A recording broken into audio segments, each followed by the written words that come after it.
Биринчи сүйлөшүп жүргөн учурда аялым өтө кооз, сулуу көрүнгөн, бардык дүйнөдөгү аялдар ага тең келбейт эле дейт да.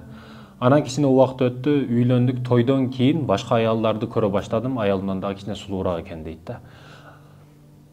Күндөр өттү, айлар жылдарга алмашып, 2-3 балалуу болгондон кийин дагы көздөрүмө көрүнө баштады, аялым сулуу эмес экендиги билинди дейт да.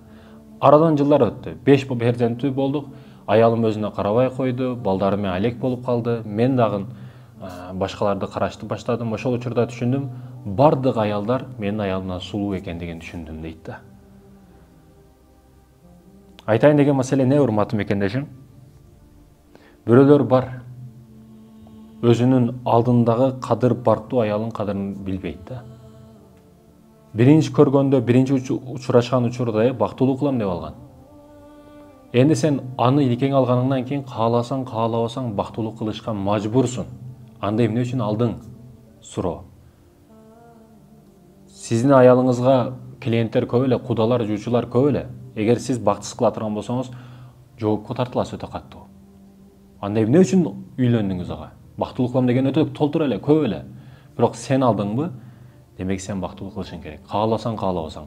Анын арадан жылдар өтүп, мынандай сулуу болбой калды.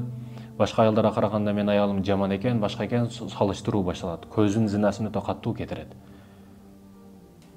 Ошондой экен, урматтуу мекендешим, алдыңда аккан суудун кадыры жок дейт. Ошондой экен, кадырын бил, аялыңдын кадырын бил.